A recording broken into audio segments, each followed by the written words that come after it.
예, 2장으로 넘어갑니다. 2장부터는 교회 성장에 관한 말씀인데, 이건 이제 역사 속에 드러난 이 지상교회를 두고 하는 말입니다. 그러니까 1장의 내용은 지상교회의 모습은 아니었고요. 영원한 교회의 모습과 그 영원한 교회의 영광의 모습이었습니다. 자, 이제 지상교회를 하나님께서 세우시는데, 이 지상교회의 먼저 2장의 내용은 2장부터 4장 16절까지인데요. 우리 상당히 내용이 길죠. 2장의 내용은 그 교회의 구성원들이 누구냐를 지금 이야기하는 겁니다. 어떤 사람을 하나님께서 교회 구성원으로 삼느냐. 이 세상의 다른 모든 종교나 또는 뭐 세상의 모든 단체들은요, 사람을 뽑거나 선택할 때 착하고 능력 있고 힘 있고 뭐 권세 있고 이런 사람들 다 좋아하죠. 그런 사람들이 멤버 되기를 너무 좋아합니다. 그런데 우리 하나님의 교회의 멤버는 어떤 자들인가? 내용을 보니까 2장 1절에서부터 10절까지에서는 첫 번째로 허물과 죄로 죽었던 자들이다, 이렇게 얘기를 합니다. 허물과 죄로 죽었던 자들이면은 쓸만한 자들이에요? 사실은 세상에서도 쓸모없는 자들일 수도 있어요. 이들은 뭐 잘난 자들이나 훌륭한 자들이나 유명한 자들이나 능력자들을 얘기하는 게 아니에요, 전혀. 어찌 보면 이 교회 구성원들은 자기를 자랑할 만한 자들은 아닌 것 같아요. 오히려 자기를 자랑할 만한 자들은 여기에 해당이 안 될 수도 있어요. 그러니까 어떤 면에서 신령한 교회의 구성원에 참여할 수 있다는 것만 해도 사실은 대단한 건데, 자, 어떤 자들이 참여하는가 봅시다. 2장 1절로 3절에 보니까 죄로 죽었던 자들을 다시 살려서 참여케 한다 그렇습니다. 한번 합독을 해보지요.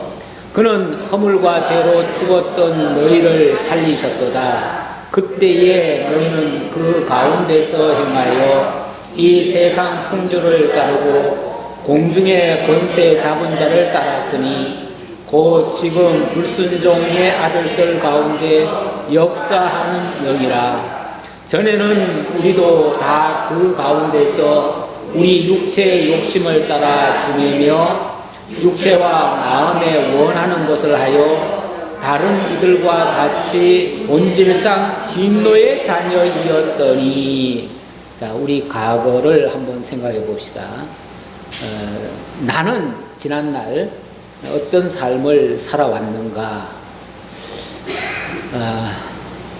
여러분들 한번 자신들을 돌이켜 보시고 나는 어떤 사람이었던가를 한번 생각해 보시기 바랍니다.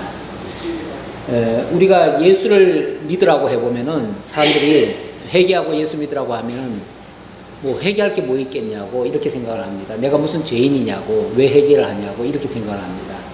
사람들은 알게 모르게 자신이 되게 잘난 줄로 착각을 하고 살아요. 다 잘난 맛에 산다고 그러잖아요. 잘난 맛에 사는 사람들은 사실은 하나님 앞에 나올 이유가 없어요. 뭐 자기가 현재 다 필요한 게 없는데요. 아쉬울 게 없고요. 그리고 자기가 얼마든지 세상 살아갈 수 있고요.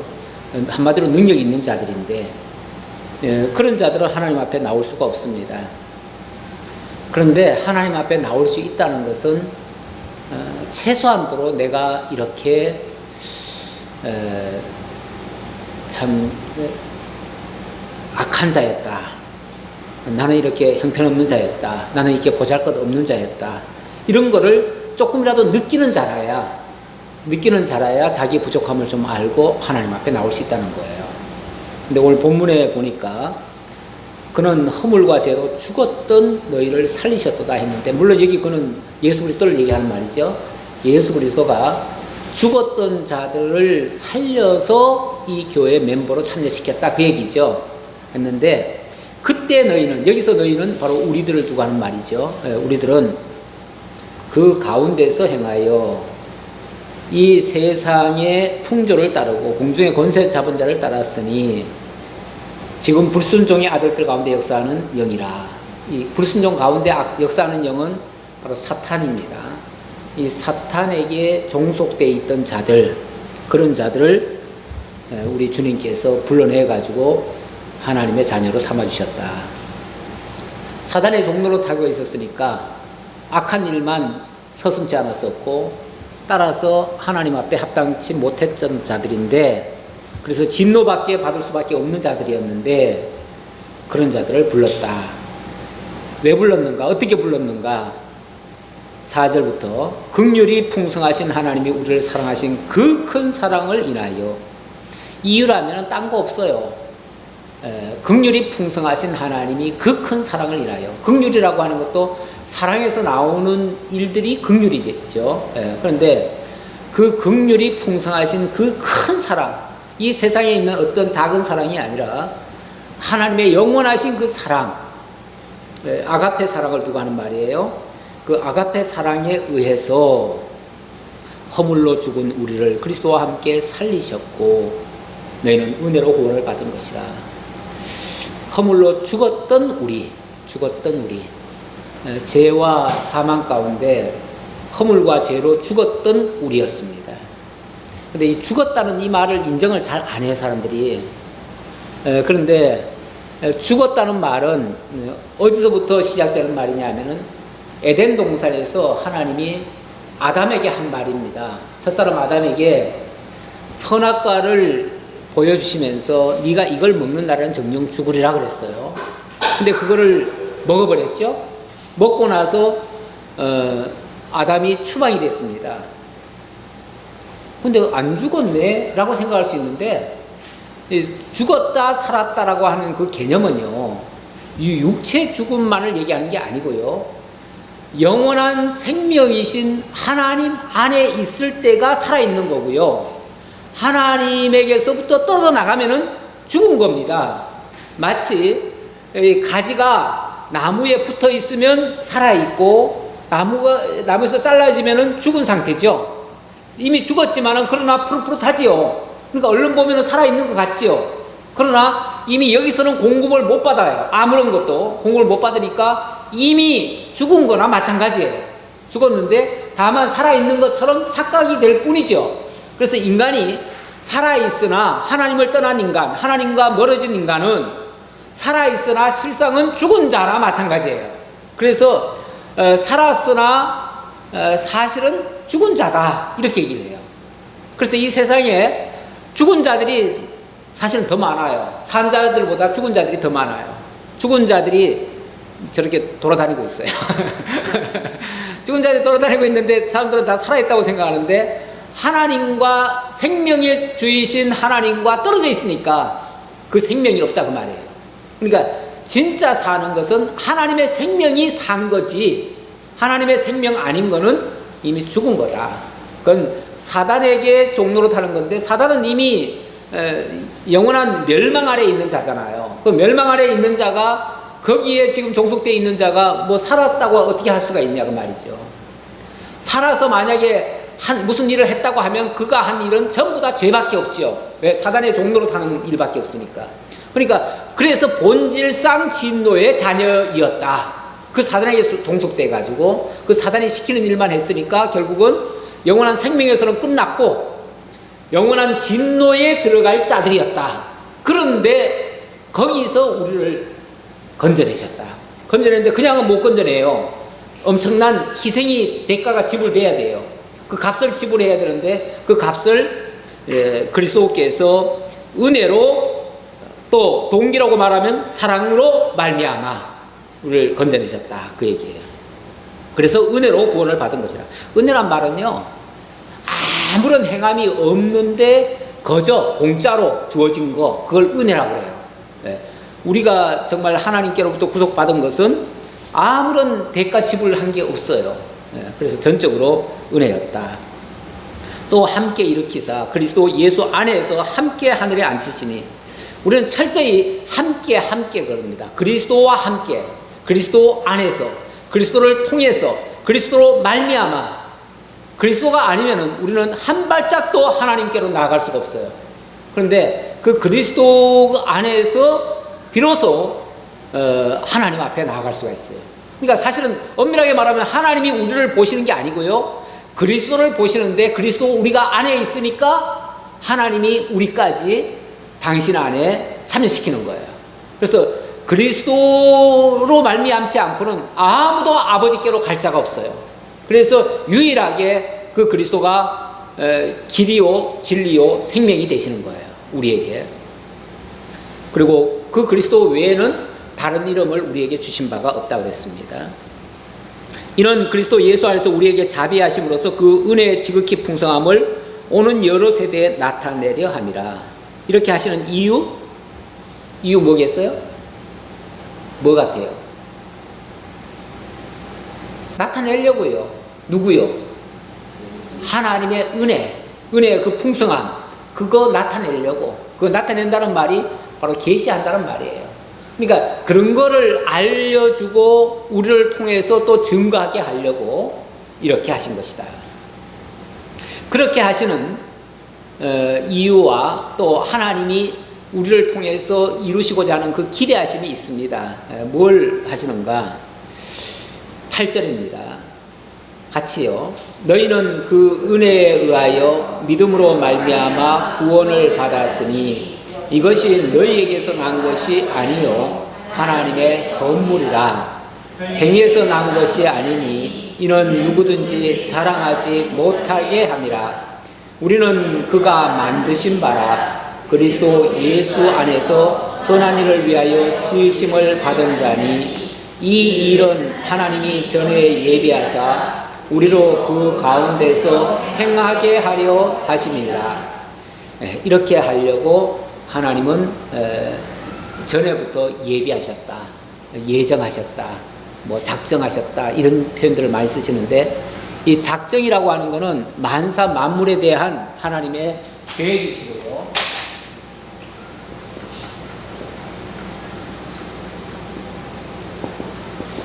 이거는 만사 만물,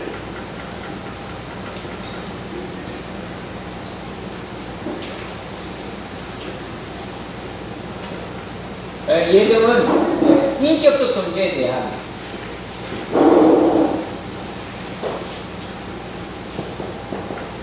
대한 하나님의 계획입니다. 그래서 예정과 작정, 이런 것들을 미리 예비하셨다. 그래서 하나님이 이렇게 계획을 세워놓고, 그러니까 우리 개개인을 구원하는 것은 하나님의 예정입니다. 예정이고, 또 이 교회를 세우시고 또 이 하나님의 나라를 이루어 가시는 것은 작정입니다. 그렇게 이제 물론 이것이 다 합쳐져 가지고 예비하셨다, 미리 예비하신 거다, 이렇게 얘기를 하는 거죠. 미리 준비하셨다, 그 얘기죠. 자, 그렇게 하신 이유, 선한 일을 위하여 그렇게 지으셨다. 그리고 이것이 만약에 우리 보고 하라 그래가지고 우리가 해서 뭔가를 해가지고 받으면은 그건 우리 자랑거리가 되잖아요. 그럴까봐 하나님께서 우리가 하는 것이 아니라 하나님의 전적인 선물로 하게 하셨다. 그래서 은혜라는 표현을 그래서 썼습니다. 자, 11절입니다. 11절부터는 자, 이렇게 교회 구성원을 삼는데 그냥 뽑기만 하면 되는가? 이렇게 은혜만 베풀면 되는가? 그걸 바꿔내야 되는데, 바꿔내는 것이 바로 할례라고 하는 겁니다. 할례. 그러니까 하나님의 백성 되는 징표라고도 말씀드릴 수 있어요. 자, 11절부터 보겠습니다. 그러므로 생각하라. 너희는 그때 육체로는 이방인이요 손으로 육체에 행한 할례를 받은 무리라 칭하는 자들로부터 할례를 받지 아니한 무리라 칭함을 받은 자니라. 그때 너희는 그리스도 밖에 있었고 이스라엘 나라 밖의 사람이라. 약속의 언약들에 대하여는 외인이요 세상에서 소망이 없고 하나님도 없는 자이더니 이제는 전에 멀리 있던 너희가 그리스도 예수 안에서 그리스도의 피로 가까워졌느니라. 자, 일단은 이 편지를 받는 대상이 누구죠? 지금 에베소 교회죠? 에베소 교회는 사실은 이방 땅이에요. 이방 땅이기 때문에 엄밀하게 말하면은 하나님의 예정 안에 있었다, 이 말이 얼른 납득이 안 될 수가 있어요. 왜냐하면 하나님께서 일찍이 아브라함을 예정하셨고 아브라함에게 하나님의 선민으로서 약속을 이루어 주셨잖아요. 그러니까 당연히 하나님의 모든 약속은 이스라엘 민족에게 이루어지는 것처럼 사실은 그렇게 비춰졌어요. 비춰졌는데 이 에베소라고 하는 지역은 완전히 이방 땅이에요. 이방 땅이고 또 사도 바울 입장에서는 우리 주님께서 이방인을 위한 사도로 보내셨단 말이에요. 그러니까 당연히 그 대상이 이방인들을 향해서 지금 전하는 거예요. 그러니까 여기에 유대인은 완전히 일단은 빼놨지만은 그렇다고 유대인은 그럼 완전히 배제시켰느냐? 그건 아니에요. 사실은 원리적으로 말하면 유대인이나 이방인이나 차별이 없어요. 똑같아요. 똑같은데 과거에는 하나님께서 유대인을 상대로 해가지고 약속하시고 약속대로 이루어지셨으니까 이제 예수 그리스도 오신 다음부터는 유대인에게 할 때는 징표가 뭐였죠? 하나님 백성의 징표가 할례였어요. 할례였는데 그 할례라고 하는 거는 실제로 몸에다가 흔적을 남기는 거예요. 자, 몸에다 흔적을 남기려니까 실제로 칼을 가지고 할례를 행했어요. 근데 그렇게 뭐 피를 흘리고 그렇게 흔적을 남겨도 유대인들 중에서 다 구원을 받았습니까? 솔직히 그들 가운데서 우리는 선민이다라고 하는 그 선민 의식만 가지고 그렇게 나섰던 자들은 오히려 하나님께로부터 나중에 버림을 받았어요. 그래서 바벨론에도 포로 잡혀갔고 나라는 망하고, 그러니까 그 자고했던 자들은 어찌 보면 다 망해버렸어요. 솔직히 나중에 가보면은 물론 그 중에서도 구원받을 자도 있지만 그것만 의지했던 자들은 망했어요. 다시 말하면 육체 할례만 가지고 믿고 그것만이 다 전부라고 생각했던 사람들은 결국은 그 육체 할례가 소용이 없었어요. 없었는데 그래서 예수께로부터 다시 구원함을 받은 자들에게는 이제 더 이상 마음의 할례를 받으라고 그래요. 마음의 할례. 사실 예레미야 4장에도 보면 이 몸을 찢지 말고 너희 마음을 찢어라 이런 표현을 해요. 그 마음을 찢는다는 게 결국 마음의 할례를 얘기하는 거예요. 그래서 이스라엘 백성들을 향해서 예레미야를 통해서 경고하기를 육체 할례 받았다고 너희들이 다 구원받은 줄로 착각하지 말아라. 너희가 진정으로 마음의 할례 받지 않는다면 육체의 할례는 다 무익하다. 이렇게 얘기를 하신 거예요. 그러니까 실제로 육체의 할례를 가지고 자랑했던 자들은 망해버렸어요. 역사적으로. 그리고 나서 실제 마음의 할례가 중요하다. 그 마음의 할례라는 것은 바로 그리스도의 구속하신 자들에게 성령으로 마음을 바꿔놓는 거예요. 바꿔가지고 그 마음에서 마음속으로 진짜 하나님에 대한 신뢰를 얻고 그 예수를 믿음으로 말미암아 하나님께 나아가는 자들이에요. 그게 진짜 마음의 할례인 거예요. 그래서 이제 대상이 일단은 이방인이다 보니까 에베소 교회다 보니까 이방인을 향해서 지금 한 말이에요. 너희는 과거에 이런 자들이었다. 하나님의 약속 밖에 있었고 그리스도 밖에 있었고 약속도 못 받았었고 이렇게 멀리 있던 자들이었는데 이제 그리스도 예수 안에서 그리스도의 피로 말미암아 가까워졌다. 근데 우리는 전혀 기대도 안 했고 생각도 안 했고 약속도 없었으니까 우리는 기대도 못했죠. 못했는데 어느 날 갑자기 그리스도께서 우리를 위하여 십자가에 못 박아 죽어주신 거예요. 죽어주셨어도 솔직히 2000년 전에 일어난 일이라 우리는 몰랐어요. 몰랐는데 어느 날 성령이 오셔가지고 우리들에게 내가 그때 이렇게 죽어준 것은 너희를 위한 거야 라고 알려주신 거예요. 그제서야 주님이 바로 피 흘리신 게 나를 위해서 흘리셨구나 해가지고 내가 그 예수를 믿게 돼버린 거예요. 믿으니까 이제 그리스도의 피가 내게 효험이 된 거예요. 효과가 이루어진 거예요. 그래서 내가 드디어 그리스도 안에 들어가게 된 거고 그리스도의 피로 말미암아 하나님과 가까워져 버린 거예요. 이런 관계가 이루어져 버렸다.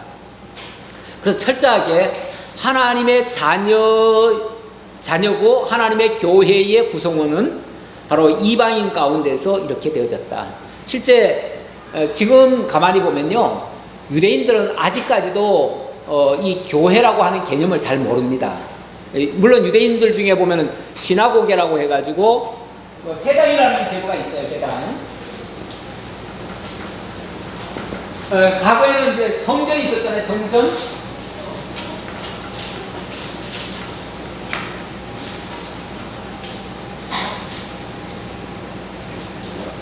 성전이 있었는데 이제 성전이 무너지고 난 다음에는 회당을 지었습니다.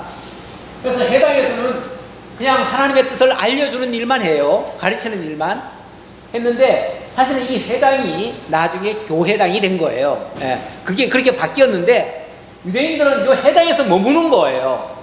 회당에서만 머물고 이거는 인간들의 집회 장소로만 사용하는 거예요. 여기에 그리스도가 빠져버렸어요. 그러니까 그리스도가 빠진 회당은 그야말로 회당이죠. 회당이고 거기에 그리스도가 참여하면 그리스도의 몸과 그의 지체가 함께 참여한 교회당이 되는 거죠. 그러니까 교회라고 하는 것은 그리스도가 머리시고 그의 지체된 자들이 함께 모인 장소인데 어쨌든 이 회당이라고 하는 것은 이 성전과 회당의 교회의 중간 개념이죠. 중간 개념. 과거에는 성전이 있었고 자 지금은 교회입니다. 교회인데 과거에 중간에 이제 회당이 있었고 이 회당은 유대인들한테는 지금도 있어요. 그래서 지금도 유대인들은 어디를 가면은 제일 먼저 짓는 것이 회당부터 짓습니다. 자기네들 집부터 먼저 안 지어요. 네. 어느 마을을 하나 건설하면은 그 마을에 제일 먼저 회당 짓고 그 다음에 자기들 살이 마련하죠. 자 그렇게 하는데 이게 이제 이방인들한테 와가지고는 이게 교회가 된 거예요. 교회가 됐는데 우리 하나님께서는 이 교회를 지어가라는 거예요. 뭐 어떻게 지어가냐면 이 성전 참 성전이 되도록 성전으로 지어가라는 거예요. 예. 지어가는데 이 성전을 성전이 되어가도록 이제 지어가는데 여기에 멤버를 여기에 이제 구성원을 그리스도께서 대속해 주신 자 그리고 성령께서 인쳐 주신 자 그들로 하여금 성전을 삼으시고 그 성전들이 모여서 하나님의 교회를 이루시고 그래서 하나님의 영원한 참 성전이 되도록 이렇게 만들어 가신다 라는 얘기예요. 자 2장 14절입니다. 그는 우리의 화평이신지라 둘로 하나를 만드사 원수된 것 곧 중간에 막힌 담을 자기 육체로 거시고 법조문으로 된 계명의 율법을 폐하셨으니 이는 이 둘로 자기 안에서 한 세 사람을 지어 화평하게 하시고 또 십자가로 이 둘을 한 몸으로 하나님과 화목하게 하려 하심이라. 원수된 것을 십자가로 소멸하시고 또 오셔서 먼 데 있는 너희에게 평안을 전하시고 가까운 데 있는 자들에게 평안을 전하셨으니 이는 그로 말미암아 우리 둘이 한 성령 안에서 아버지께 나아감을 얻게 하려 하심이라. 자, 화평이 되셨다. 화평.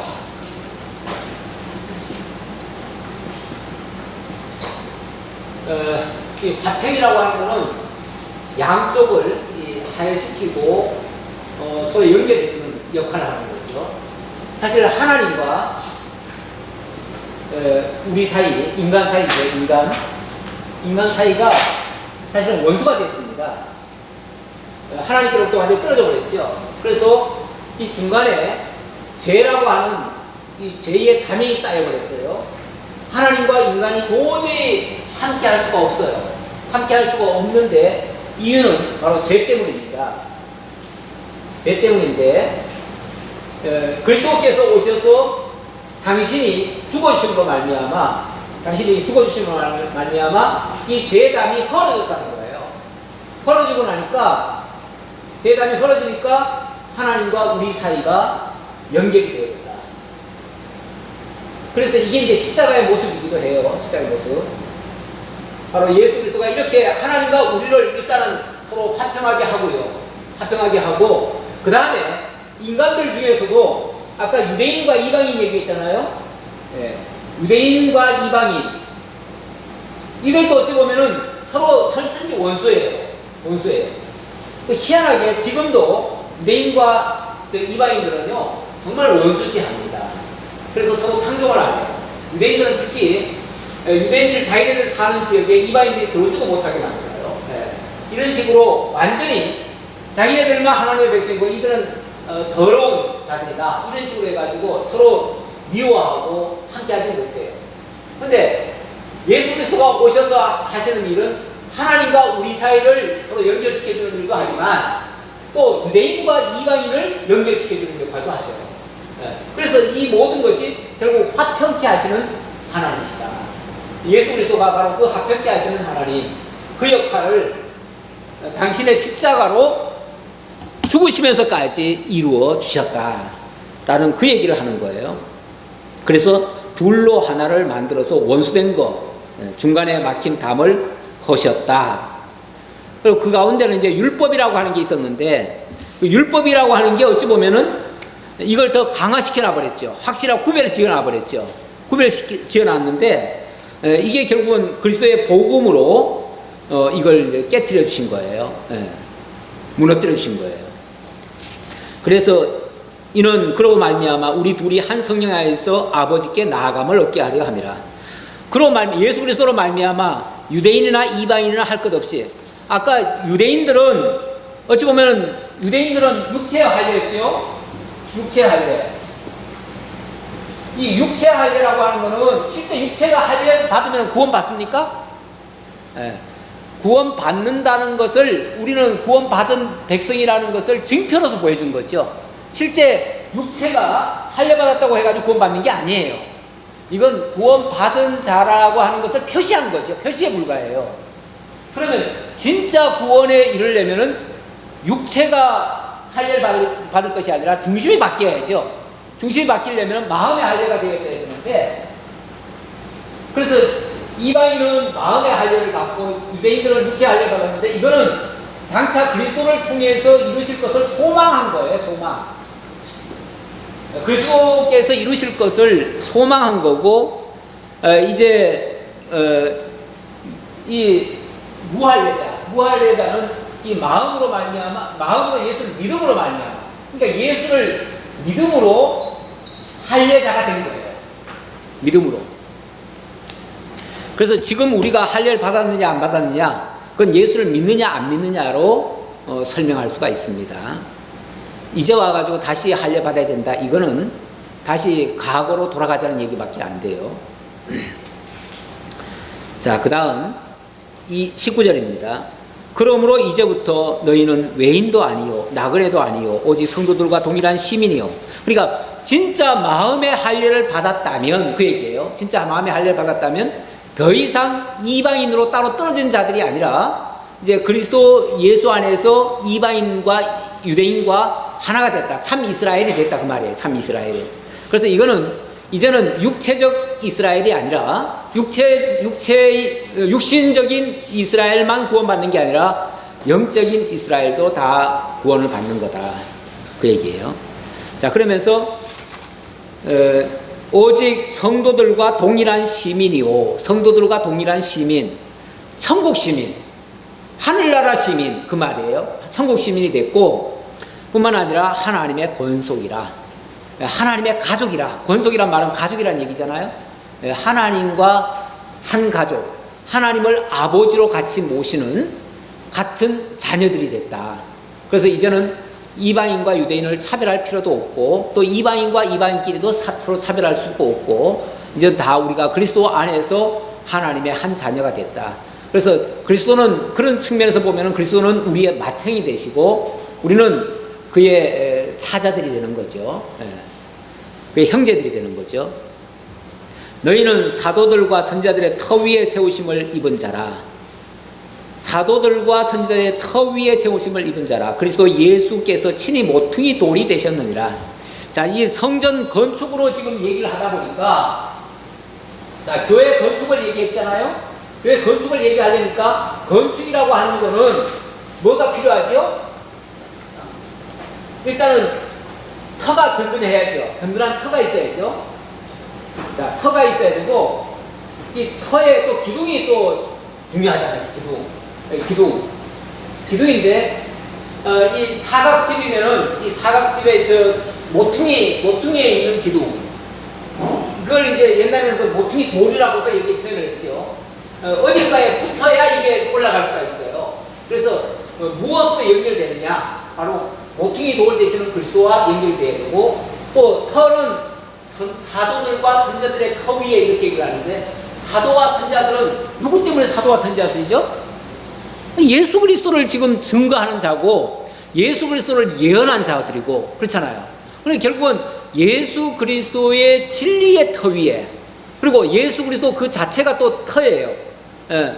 그래서 그리스도 이 터는 예수 그리스도시고 이 터 위에 사도들과 선지자들의 기둥을 세우는 거예요. 기둥을 세우는데 여기에도 모퉁이 돌이, 이 모퉁이 돌이 바로 예수 그리스도가 된다는 말이죠. 그래서 예수 그리스도로 연결되지 않으면 안 돼요. 그리고 사도와 선지자들은 이 기둥이 되는 거예요, 기둥이. 그래서 이렇게 집이 지어지는 거죠. 예를 들자면 집으로 비유하자면 그렇다는 얘기예요.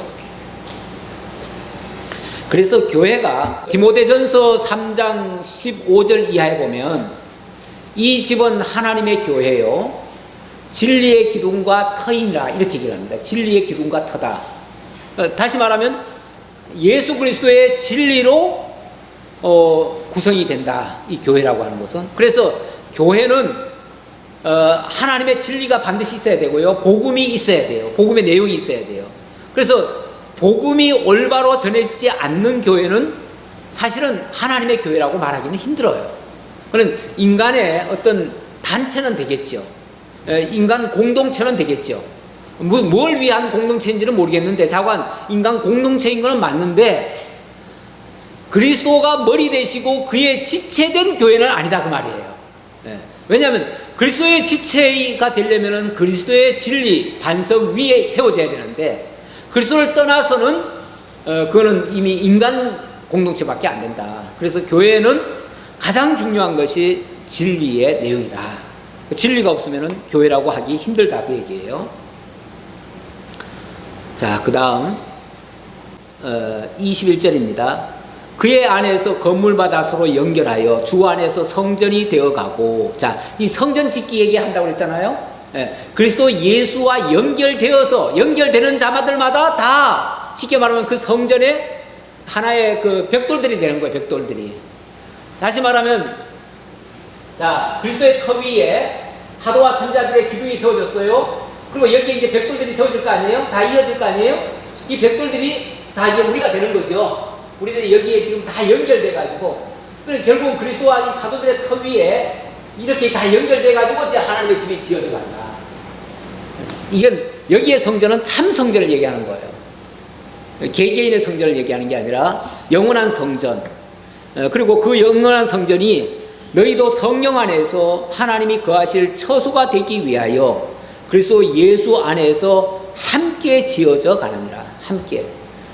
이건 철저하게 성령이 이제 하나님이 하신 일을 우리에게 인쳐서 되어지는 일들이다. 그래서 성령 안에서 함께 지어져 간다. 자, 그 다음 3장으로 넘어갑니다. 교회의 목적을 얘기합니다. 교회의 목적. 뭐 하려고 이런 교회를 세우시는가? 3장 1절로부터 13절까지는 복음의 비밀을 계시하기 위해서, 복음의 비밀을 드러내기 위해서 그 얘기예요. 드러내기 위해서. 자, 3장 1절로 6절까지 합독해 볼까요? 그러므로 그리스도 예수의 일로 너희 이방인을 위하여 갇힌 자 된 나 바울이 말하거니와 너희를 위하여 내게 주신 하나님의 그 은혜의 경륜을 너희가 들었을 터이라. 곧 계시로 내게 비밀을 알게 하신 것은 내가 먼저 간단히 기록한 것 같으니 그것을 읽으면 내가 그리스도의 비밀을 깨달은 것을 너희가 알 수 있으리라. 이제 그의 거룩한 사도들과 선지자들에게 성령으로 나타내신 것 같이 다른 세대에서는 사람의 아들들에게 알리지 아니하셨으니 이는 이방인들이 복음으로 말미암아 그리스도 예수 안에서 함께 상속자가 되고 함께 지체가 되고 함께 약속에 참여하는 자가 됨이라. 예, 여기 하나님의 비밀 얘기를 합니다. 그것을 읽으면은 내가 그리스도의 비밀을 깨달은 것을 너희도 알 수 있을 것이다. 너희가 이걸 읽으면은 그리스도의 비밀을 알게 될 것이다. 이 말은 지금 뭘 읽으면 그런다는 얘기예요? 사실 이 에베소서를 지금 보낸 거잖아요. 에베소서를. 그래서 이 에베소서를 그들이 읽고 깨닫게 되어지면 정말 그리스도의 비밀을 깨닫게 될 것이다. 이제 그 얘기죠. 그 얘기인데, 이거를 먼저 하나님께서, 그리스도께서 자기에게 먼저 알려주셨다. 먼저 알려주셔서 자기가 이것을 기록을 해서 너희에게 넘겨주는데 너희들도 이걸 읽으면 알게 될 것이다. 그러면서 이 내용은 거룩한 사도들과 선지자들에게 성령으로 나타내셨다.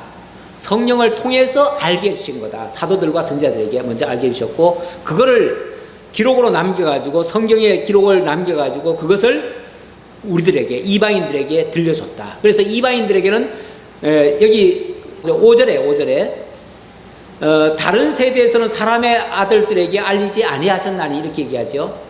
다시 말하면 이 복음서 외에 다른 내용은 더 이상 이방인들에게 안 알려준다, 그 얘기예요. 그러니까 우리 지금 기록된 이 성경 외에 다른 내용은 더 이상 그리스도의 복음이 아니에요. 그리스도의 비밀도 아니에요. 그런데 지금도 이제 자꾸만 뭐 계시를 받는다는 사람들이 있어요. 가끔씩 내가 몇 월 며칠 날 주님께서 나에게 임하셔서 나에게 이렇게 환상 중에 이렇게 말씀하셨다 그러면서 그걸 가지고 선포하는 사람들이 가끔 있어요. 지금도 있어요. 있는데 틀림없이 이방인들에게 다른 세대에서는 이렇게 알려준 적이 없다. 알려주지 않는다. 왜냐하면 사도와 선지자들의 터 위에 이 교회가 세워진다 그랬잖아요. 그러니까 사도와 선지자들 외에는 다른 이 그리스도의 비밀을 알려주신 적이 없어요. 그래서 교회는요, 철저하게 성경에서 벗어나면 안 돼요.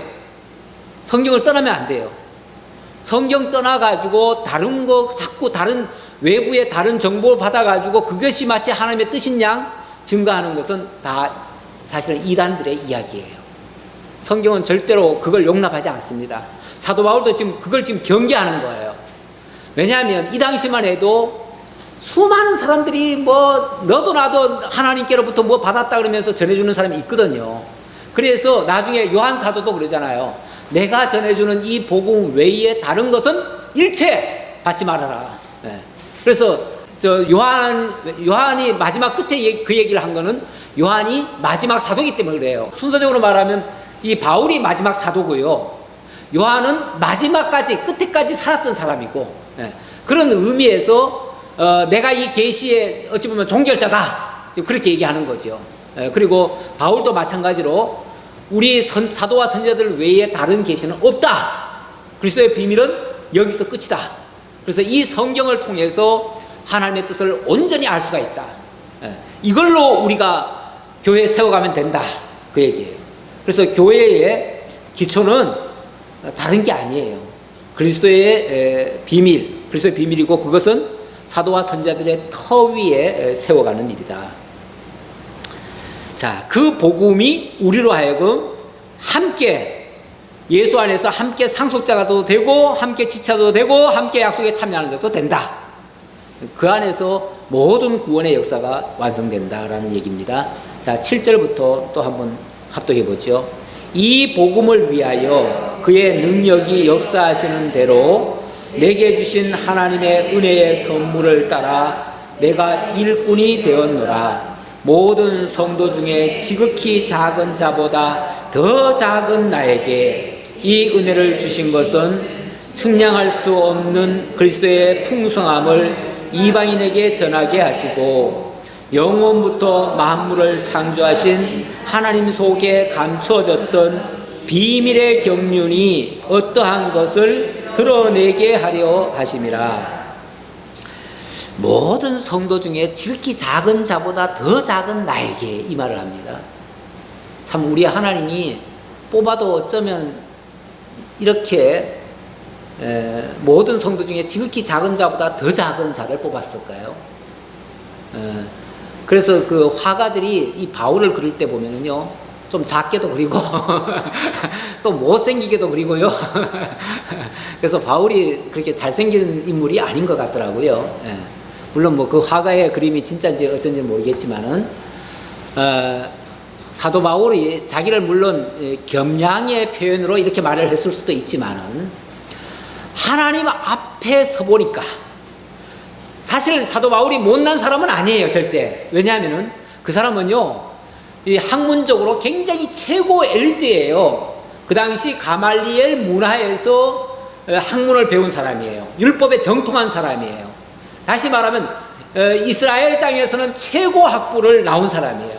그리고 나는 베냐민 중에 베냐민 지파라 이렇게 자랑을 했는데, 그 얘기는 자기는 왕족이다 그 말이에요. 왜냐하면 사울이 원래 왕족이었잖아요. 그 베냐민 지파였는데 그것도 초대왕 그 왕족이었다. 뿐만 아니라 몇 가지 자랑한 게 있어요. 자기는 로마 시민권을 가진 자다. 로마 시민권 그 당시에 함부로 아무도 못 가지거든요. 그 정도로 여러 부분에서 잘난 부분이 많은 사람이에요.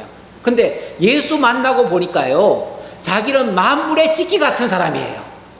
가장 못난 사람이고, 가장 작은 자고, 가장 보잘것없는 자였어요. 가장 천하다고 여겼어요. 예수 앞에 서면요, 사람들이 자기 본분이 드러나요. 그래서 하나님을 제대로 아는 사람은요, 겸손해질 수밖에 없어요. 자기를 낮출 수밖에 없어요. 잘난 체 하려다가도 명목이 안 서요, 도저히. 그래서 자기를 낮추어 설명할 수밖에 없고요. 요게 조금 더 이제 도가 좀 더 나아가면은, 그 다음에는 어떻게 얘기를 하냐면, 나는 죄인 중에 괴수였다, 이런 표현까지 써요. 요거는 이제 나중에 자기가 더 깨닫고 나서 한 소리예요. 그러니까 초기에는 나는 너무 작은 자야, 나는 정말 보잘것없는 자야. 그러다가 나중에는 나는 해방자요, 포행자요, 핍박자였다, 이렇게까지 얘기해요. 그러다가 맨 마지막에 가면은 나는 죄인 중에 괴수였다. 나는 정말 긍휼을 받을 수 없는, 도무지 하나님께로부터 사랑을 받을 수 없는 자였다. 그런데 나 같은 사람을 하나님이 구속해 주셨다. 이 말 속에는 사실 우리들도 마찬가지라는 거죠. 우리도 내가 잘났다고 생각하는 사람은 하나님 앞에 설 수 없는 자일 수 있어요. 속아가지고 마귀가 너 잘났어 그러니까 진짜 잘난 줄로 착각을 하고 마귀 말 듣느라고 그 말 한 거예요. 근데 정말 하나님 앞에 나와보니까 자기가 얼마나 보잘것없었던지, 얼마나 무익한 존재였던지, 얼마나 세상에서 찌끼 같은 존재였던지 비로소 알게 된 거예요. 그리고 내가 지금까지 한 일을 가만히 돌이켜보니까 지은 게 죄밖에 없어요, 죄. 그래서 나는 죄인 중에 괴수였다라고 고백할 수밖에 없는 거예요. 지금 어찌 보면 바울도 그런 얘기를 하고 있는 중이에요. 그런데 나 같은 자를 하나님이 들어가지고 이 어마어마한 하나님의 비밀의 경륜을 알려주셨어요. 너무나 놀라운 천국 비밀을 알려준 거 아니에요? 어떻게 나 같은 자, 가장 만물의 찌끼 같은 자에게, 가장 부족한 자에게 이 엄청난 걸 알려줬단 말인가? 그 이유는 나를 전하지 아니하고 누구 전하게 하려고?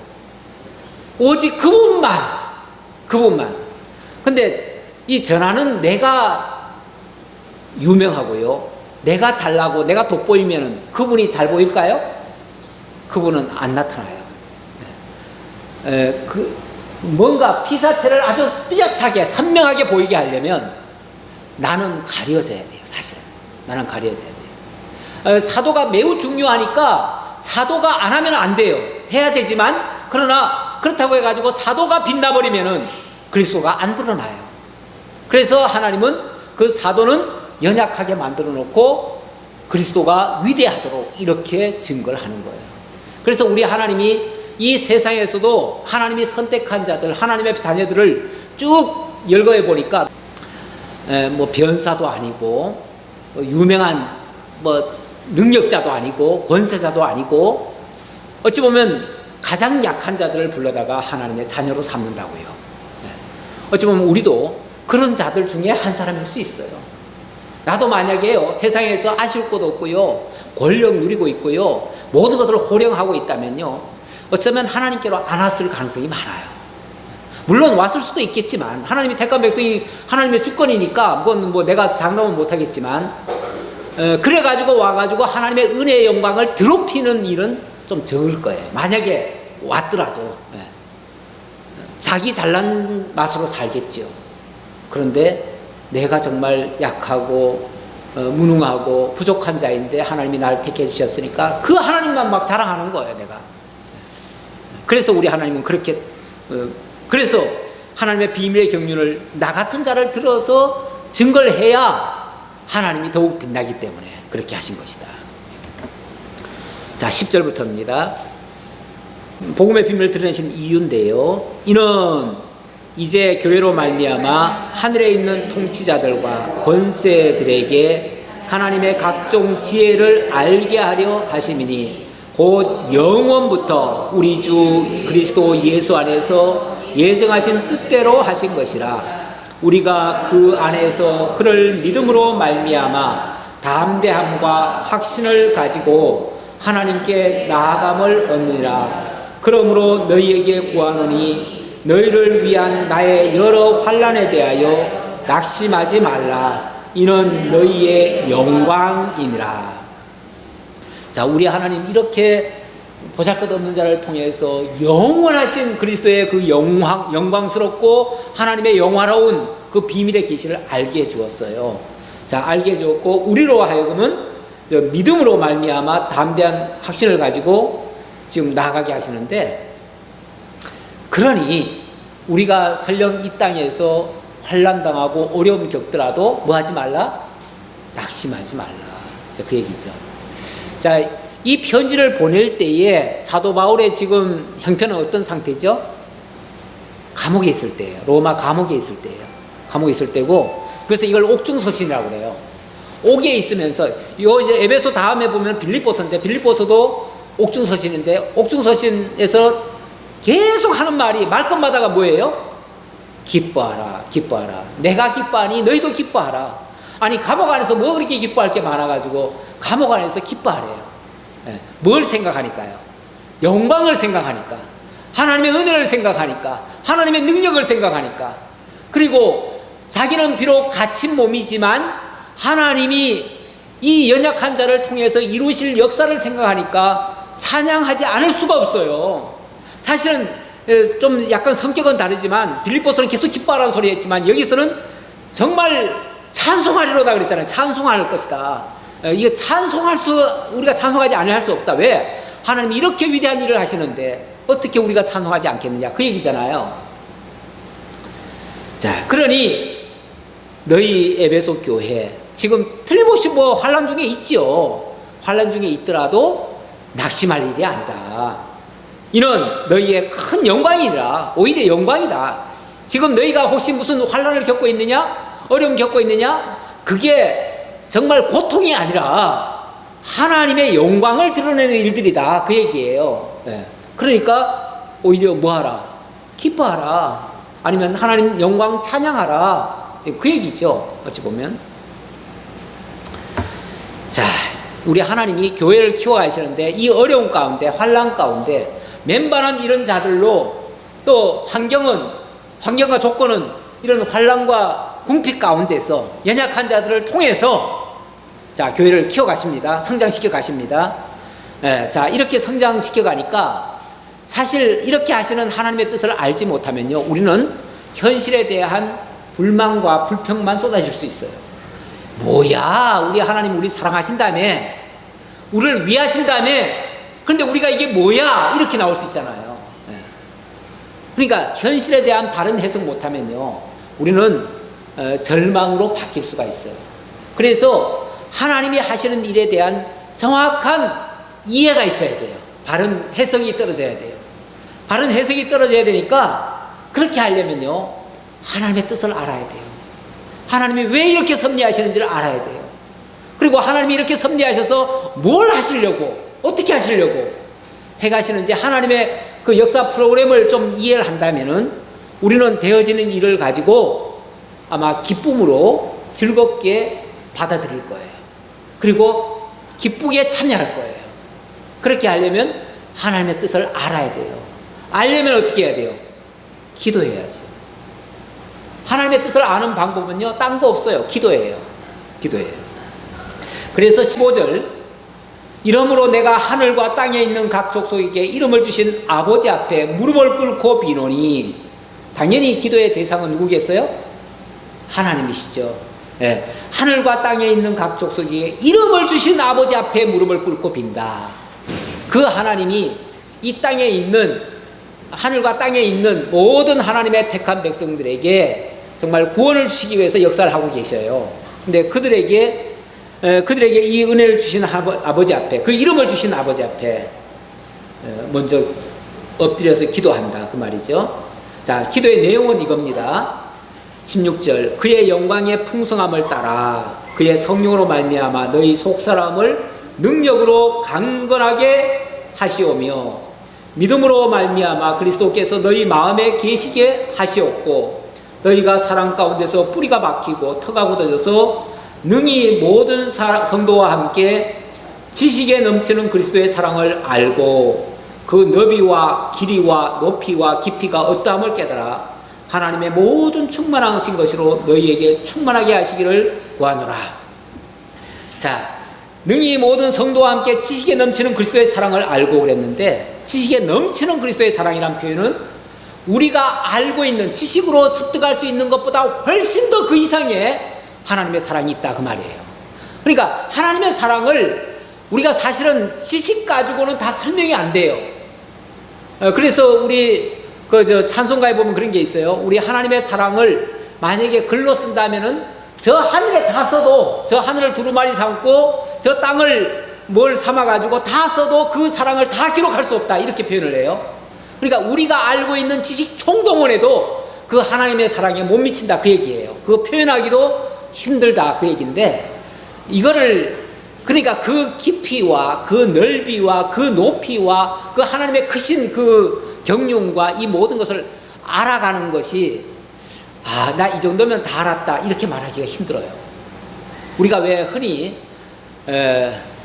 성경 한번 제가 개요를 한번 쫙 풀어주면은 야, 성경 별거 아니네, 다 알았네 그럴 수 있어요.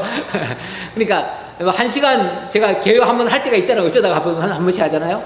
뭐 성경 별거 아니냐. 물론 제가 설명할 때도 그렇게 얘기해요. 성경 어려운 거 아닙니다. 왜냐하면 어렵다고 말하면 그냥 아예 안 들을까봐. 아예 안 들을까봐. 그러니까 쉽다고 생각을 해야 일단은 들 거 아니에요. 그래서 성경 전체 윤곽을 빼더라도 좀 알으라고. 근데 어디까지나 내가 빼대 얘기한 거지 성경 전체를 다 얘기했습니까? 아니잖아요. 전체에 있는 윤곽만 얘기한 거죠. 윤곽만 얘기했으니까 그 윤곽 속에 있는, 뼈대 속에 있는 하다못해 벽돌 하나하나를 알려면은 이거는 사실은 무궁무진합니다. 그 내용에 그 깊이와 넓이와 그 높이와 그 깊이는 이거는 뭐 측량하기 어려울 정도로 계속 많습니다. 그러니까 솔직히 어느 정도 배웠다고 해가지고 다 알았다 이 소리는 정말 건방진 소리고요. 다 알았다고 하는 순간 그 지식은 교만하게 하며 이렇게 나오죠. 지식은 교만하게 하며 그 다음 할 일은 교만밖에 없어요. 그래서 그렇게 깨달은 사람은요, 그 다음 틀림없이 교만으로 빠져나가요. 근데 하나님은 또 교만한 자를 물리치시고, 교만은 하나님을 대적한다 이렇게 또 나오잖아요. 교만은 패망의 선봉이 될 수 있어요. 그래서 이 교만이라는 게 얼마나 큰 병인지 몰라요. 우리 예수 믿고 다 알았다 하는 이 교만병, 이거 정말 이것도 경계해야 돼요. 그래서 우리가 성경을 많이 가르쳐 드리다가도 문득문득 어떨 때는요, 내가 왜 그것까지 가르쳐 드려가지고 그래가지고 저분이 그냥 저렇게 아주 교만하도록 저렇게 만들었을까 싶은 생각이 들 때가 있어요. 가끔씩은. 그래서 어떨 때는 좀 덜 가르쳐 드려야 되나. 왜냐하면 다 알았다 그러고 교회도 안 나오니까. 예를 들자면 이럴 수도 있어요. 경우에 따라서는. 왜냐면 나 그거 다 알아. 뭐 오늘 이번에 에베소 안 돼? 에베소야 다 알지. 내가 10번은 더 들어봤는데. 이럴 수도 있고요. 물론 뭐 10번 들어봤을 수 있어요. 오늘 어쩌면 내가 얘기했던 소리 10번 전에 다 했을 수도 있어요. 또 다른 분을 통해서 더 많이 들었을 수도 있고요. 서두에 얘기했듯이 어떤 사람은 에베소서를 갖다가 그냥 1절부터 3절까지를 석 달을 했다니까. 그런 사람 밑에 가 있었으면은 아마 일평생 에베소서만 가지고 싸웠을 거예요. 그러면은 그 사람은 아주 그냥 이잡듯이 다 알았다 이렇게 생각할 수도 있어요. 그러면 진짜 다 한 걸까요? 천만의 말씀.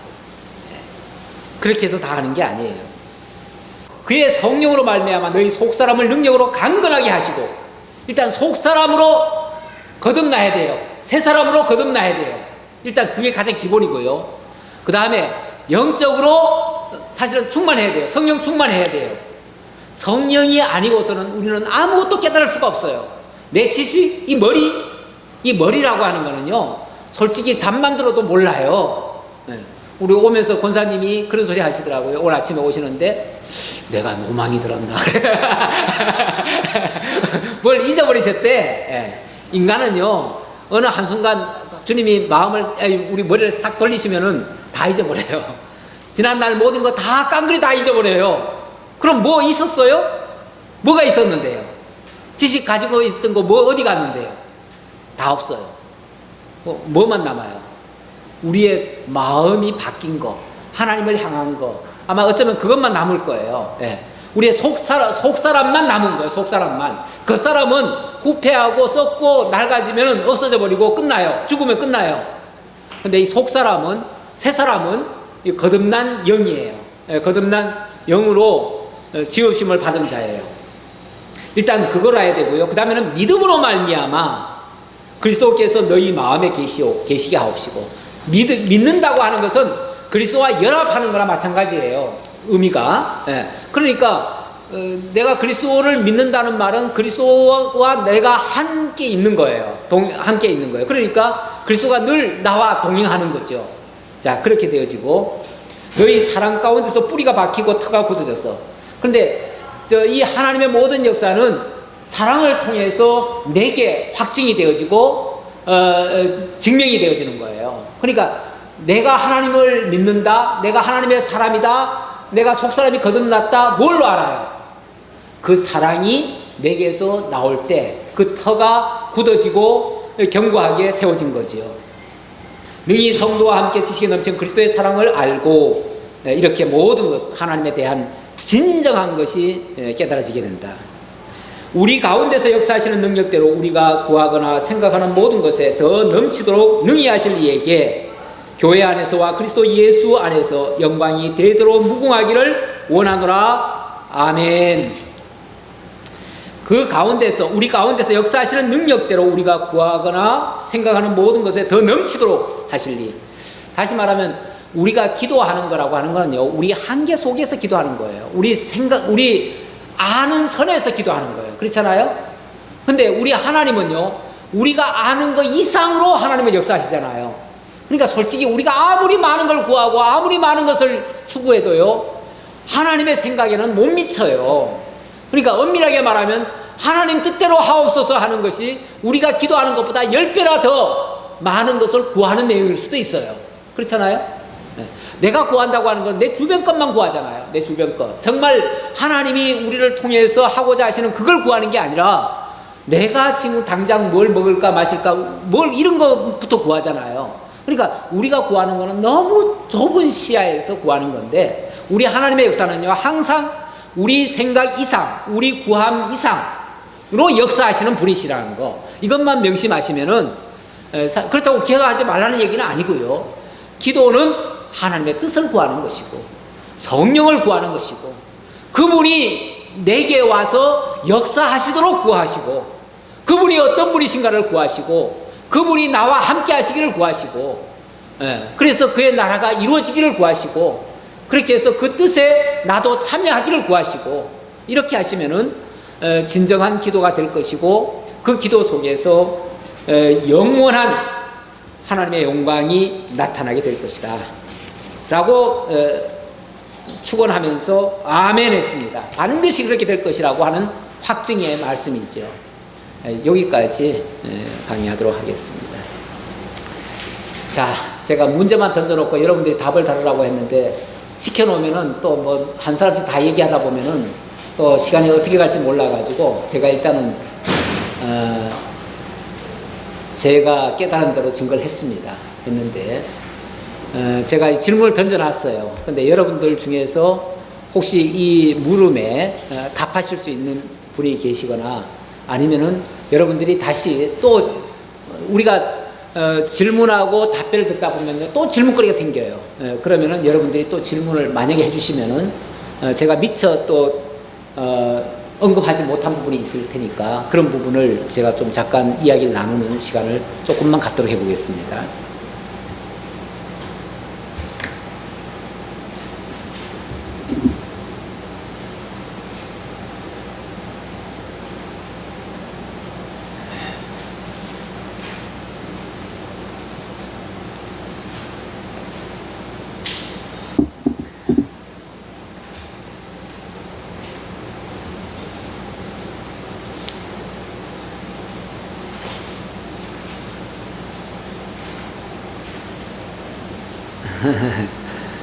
입이 간질간질 하시면 그냥 툭 튀우세요.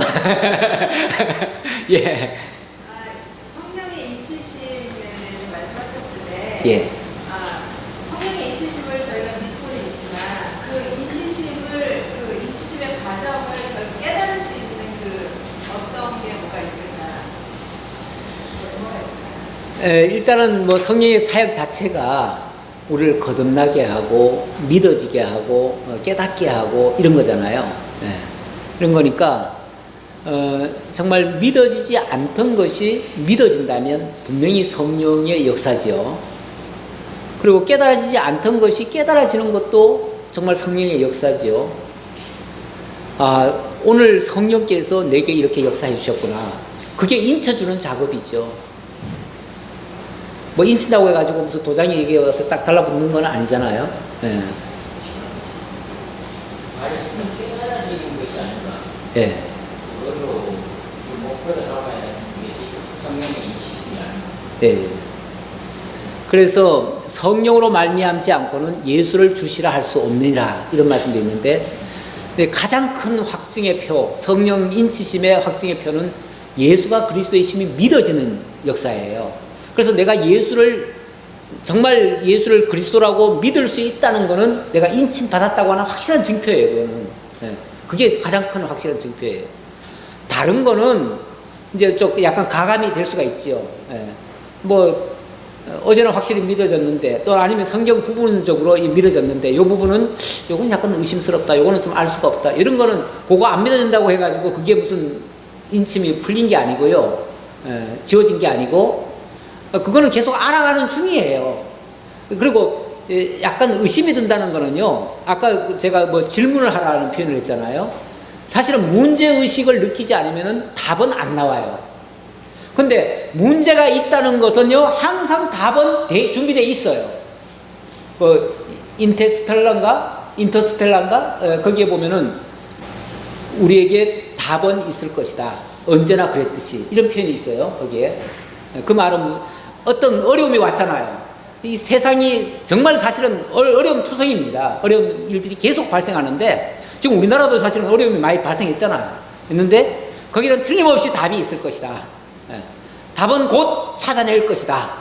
언제나 그랬듯이. 이 말이거든요. 그럼 우리에게 지금 답이 있을 것이다라는 말은 현재는 뭐예요? 현재는 답을 몰라요. 지금 답을 모른다는 말은 의문이라는 얘기예요. 이건 이해가 안 돼요. 의심스러워요. 솔직히 그런 현실인데, 그 현실이 잠시 있으면 우리가 분명히 답을 찾을 것이다. 언제나 그랬듯이. 지금까지 우리가 답을 안 찾아왔다면 여기까지 못 오지요. 우리가 예수를 믿는다는 것도 솔직히 우리가 답을 못 찾았다면 여기까지 안 오지요. 그런데 여기까지 왔다고 하는 것은 이미 우리가 그 답을, 의문은 던졌지만 답은 찾아가지고 여기까지 온 거예요.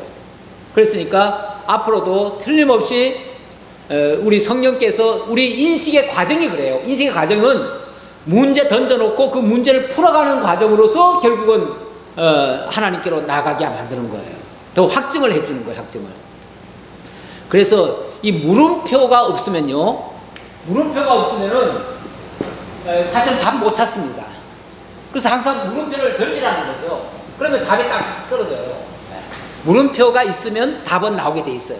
물론 선생이 있으면은 물으면은 답이 나오니까 쉽게 좀 답을 찾죠. 근데 사실은 선생한테 물어서 답을 찾을 수도 있고요. 아니면 본인이 그 질문과 막 싸워야 돼. 본인이 엄청나게 싸움을 해서 만약에 터득을 하면은 더 확실한 답이 될 수 있겠죠. 나중에 잊혀지지 아니할 답이 되죠. 그러나 너무 쉽게 얻은 답은 또 중간에 잊어버릴 가능성도 많아요. 그래서 사실은 자기 고생도 조금 포함이 돼야 돼요. 자기 노력도. 그래서 여러분들도 문제를 좀 던지시라고 제가 던지는 말입니다. 그런데 그 깨달음이라는 거, 인치심이라는 거는요. 네. 인쳤다. 예. 그리고 구원을 받았다.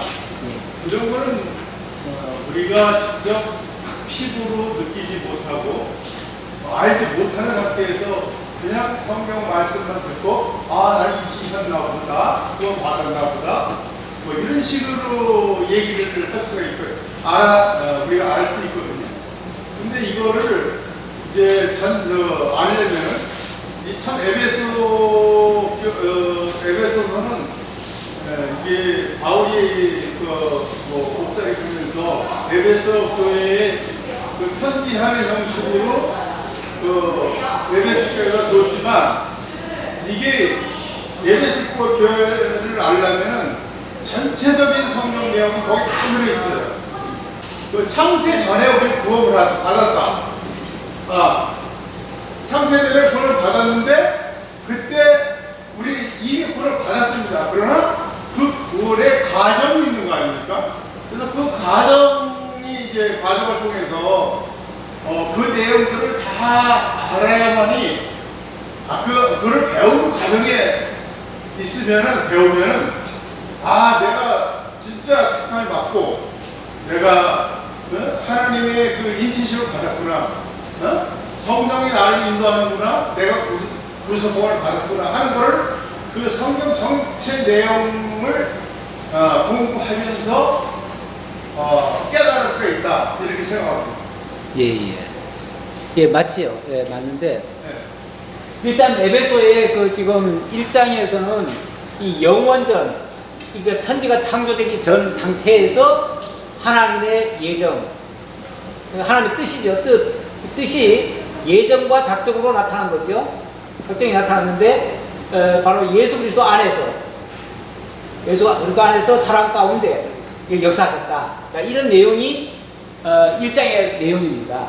이 내용이 역사 가운데 이제 드러나는 거예요. 드러나는데 아까 예수 안에서 사람 가운데 이루어졌다고 하니까 하나님의 역사 내용이 사랑의 방식으로 나타나고 바로 예수 그리스도를 통해서 나타나는 거죠. 나타나니까 결국 예수 그리스도가 어느 시점에 오셔가지고 십자가에 죽어주시는 이 사랑을 행하시고 우리를 구속해 내셨어요.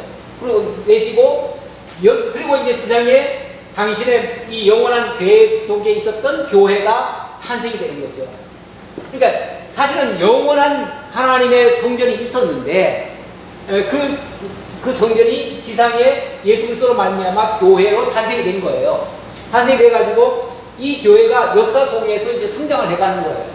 성장해가는데 이 그리스도를 통해서 이루어가는 역사, 아까 인치심을 얘기했으니까 그 인치심이라고 하는 거는 이 교회를 통해서 그리스도와 우리가 이제 하나가 되어지고 이걸 성령이 확증을 해가는 일들. 그래서 우리가 그리스도 안에서 하나님의 백성으로 점점 자라가는 일. 이게 이제 마치 작은 계단씨처럼 처음에는 미세하고 적었는데 이게 30배, 60배, 100배 이렇게 자라가는. 그래가지고 영원한 하나님의 나라로 완성이 되어지는 이런 시스템이죠. 요 과정이 있습니다.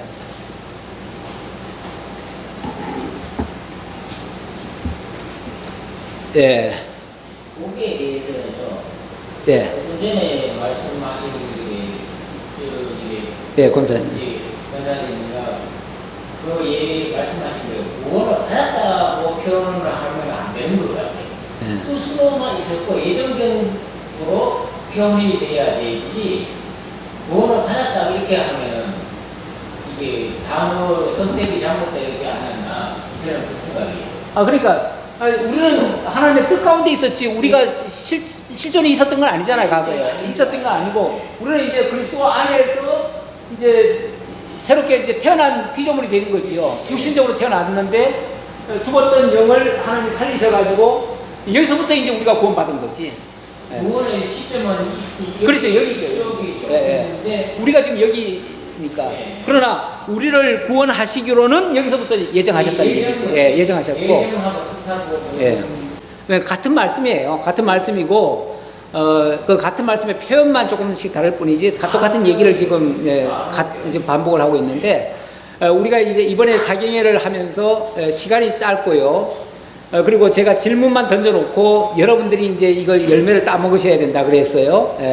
그렇기 때문에 만약에 이거를 계속 질문 답 계속 이렇게 반복이 되어지다 보면은 그거 하다가 본론은 전혀 못 나가요. 그래서 이번에 사실은 타이머를 하나 갖다 놓는다. 타이머를 갖다 놓는다 그랬어요. 왜냐하면은 질문은 1회 1회만 할 것, 그리고 또 답변도 한 번만 할 것, 거기에 대해서 그리고 재질문 안 하기, 그거를 미리 우리가 짜고 왔어요. 짜고 왔기 때문에 일단은 진행을 위해서, 원활한 진행을 위해서 한 질문은 한 가지만 받기로 하겠습니다. 같은 질문을 반복하지는 말아주시기 바랍니다. 제가 신청을 좀 예. 성령 충만하기를 항상 함께하기를 구하시고 노래하는 말을 예. 어떻게 지금 아까 기도 얘기했잖아요. 예. 그냥 우리는 우리의 삶이 있잖아요. 삶 속에서 기도하셔요. 예, 삶 속에서. 이거는 이 당시에 사도 바울이 느낀 그 삶이었어요.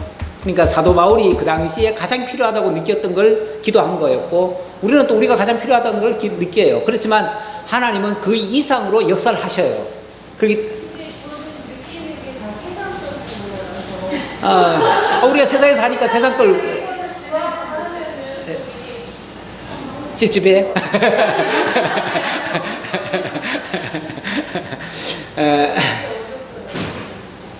이제 계속 아마 기도 얘기가 또 나올 거예요. 나오는데 기본적으로 이건 이제 기본과 현실은 차이가 조금 있어요. 이론과 실제는 원래 약간 차이가 있어요.